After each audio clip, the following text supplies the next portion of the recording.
மக்கள் வெதர்மன் வானிலை அறிக்கை.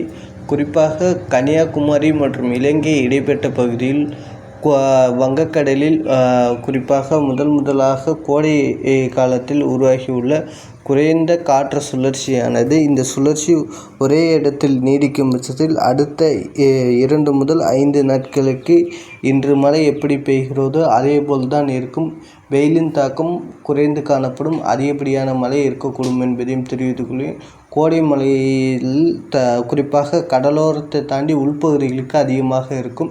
இந்த காற்று சுழற்சியின் காரணமாக குறிப்பாக அடர்த்தியான மேகத்தன்மைகளில் ஒரு குறிப்பிட்ட மாவட்டங்களில் இருக்கக்கூடும் என்பதையும் தெரிவித்துக் கொள்கிறேன்.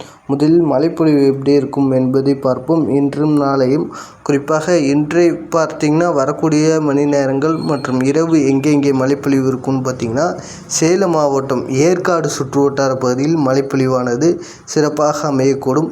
அதற்கு அடுத்தபடியாக பார்த்திங்கன்னா அயோத்தியாபட்டினம் மற்றும் பாலப்பாடி மற்றும் சுற்றுவட்டார பகுதிகள் மற்றும் ஆத்தூர் தம்மம்பட்டி சுற்றுவட்டார பகுதிகள் மற்றும் அதற்கு மேல் பார்த்திங்கன்னா ஓமலூர் மற்றும் மேச்சேரி மேட்டூர் எடப்பாடி தாரமங்கலம் மற்றும் இளம்பிள்ளை மற்றும் சங்ககிரி சுற்றுவட்டார பகுதியில் நல்ல மழைப்பொழிவானது இருக்கக்கூடும்.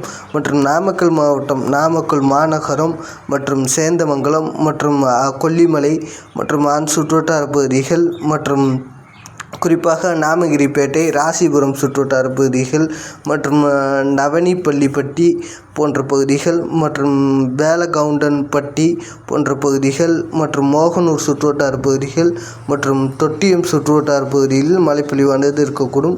குறிப்பாக காட்டுப்புத்தூர் மற்றும் போன்ற சுற்றுவட்டார பகுதிகள் தந்தையாங்கார்பேட்டை சுற்றுவட்டார பகுதியில் மழைப்பொழிவானது இருக்கக்கூடும் என்பதையும் தெரிவித்துக் கொள்கிறேன். குறிப்பாக அதற்கு அடுத்தபடியாக கரூர் மாவட்டம் குறிப்பாக கரூர் மாநகரம் மற்றும் மணல்மங்கலம் மற்றும் வேதபாளையம் மற்றும் பரமத்தி வேலூர் சுற்றுவட்டார பகுதிகள் மற்றும் பரமத்தி சுற்றுவட்டார பகுதியில் இருக்கக்கூடும் என்பதையும் தெரிவித்துள்ளேன். இதற்கு அடுத்தபடியாக மாயனூர் மற்றும் அதன் சுற்றுவட்டார பகுதிகள் மற்றும் கொளிர்தலை பெத்தலாத்தலை போன்ற பகுதிகள் அய்யனார் மலை சுற்றுவட்டார பகுதியில் மழைப்பொழிவானது இருக்கக்கூடும். மற்றும் தோகமலை சுற்றுவட்டார பகுதியில் மழைப்பொழிவு இருக்கக்கூடும். மற்றும் கடவூர் பாவு விடுதி சுற்றுவட்டார பகுதியில் மழைப்பொழிவானது இருக்கக்கூடும். மற்றும் அரவக்குறிச்சி பள்ளப்பட்டி பகுதிகளுக்கும் மழைப்பொழிவானது இருக்கக்கூடும் என்பதையும் தெரிவித்துள்ளேன். மற்றும் திருப்பூர் மாவட்டம் குறிப்பாக இந்த காங்கேயம் பல்லடம் தாராபுரம் மற்றும் சுற்றுவட்டார பகுதியில் மூலனூர் போன்ற சுற்றுவட்டார பகுதியில் மழைப்பொழிவானது இருக்கக்கூடும்.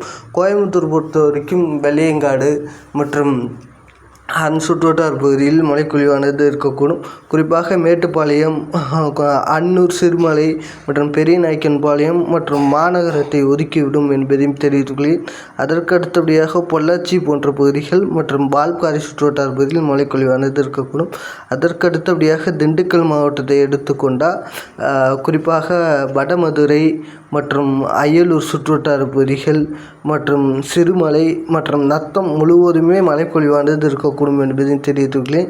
மற்றும் திண்டுக்கல் மாநகரம் மற்றும் தாடிக்கொம்பு வேடஞ்சந்தூர் ஒட்டஞ்சத்திரம் மற்றும் பழனி களியமந்தலை மற்றும் இடையங்கோட்டை சுற்றுவட்டார பகுதிகள் மற்றும் அதேபோல் பார்த்தீங்கன்னா பாறைப்பட்டி அதன் சுற்றுவட்டார பகுதிகள் சிறுமலை சுற்றுவட்டார பகுதிகள் ஐயம்பாளையம் சுற்றுவட்டார பகுதியில் மழைப்பொழிவானது இருக்கக்கூடும். மதுரை மாவட்டம் திருமங்கலம் உசிலம்பட்டி மற்றும் அத்திப்பட்டி பேரையூர் சுற்றுவட்டார பகுதியில் மழைப்பொழிவானது இருக்கக்கூடும். மாநகரம் குறிப்பாக இந்த திருப்பரங்குன்றம் திருமங்கலம் சுற்றுவட்டார பகுதிகள் மற்றும் மாநகரம் முழுவதுமே நல்ல மழைப்பொழிவுக்கு இருக்கக்கூடும் என்பதையும் தெரிவித்துள்ளேன்.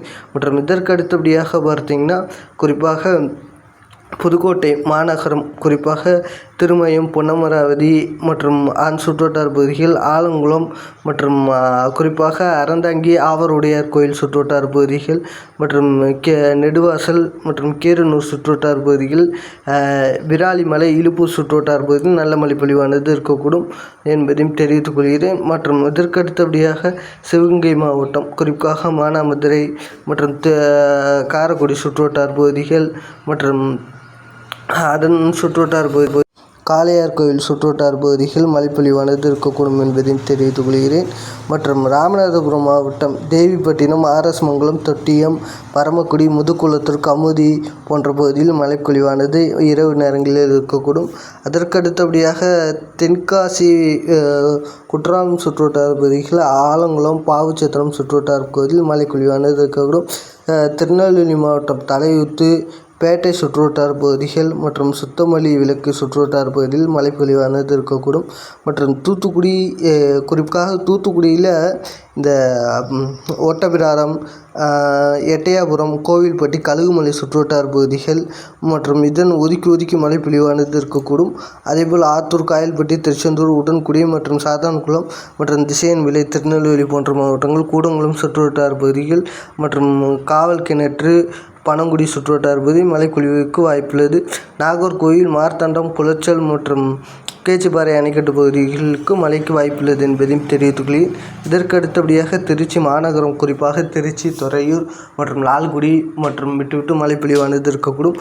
அதேபோல் தஞ்சாவூர் மாவட்டம் அதிராமப்பட்டினம் சுற்றுவட்டார பகுதிகள் மற்றும் பட்டுக்கோட்டை சுற்றுவட்டார பகுதிகள் மற்றும் மாநகரம் சுற்றுவட்டார பகுதி, ஒரத்தநாடு, கும்பகோணம் சுற்றுவட்டார பகுதியில் மழைப்பொழிவானது இருக்கக்கூடும் என்பதையும் தெரிவித்துள்ளேன்.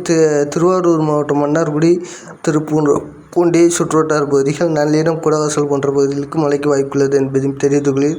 மற்றும் கள்ளக்குறிச்சி மாவட்டம், குறிப்பாக சின்னசேலம் மற்றும் கர்சராபாளையம் சுற்றுவட்டார பகுதியில், கூயூர் சுற்றுவட்டார பகுதியில் மழை இருக்கக்கூடும்.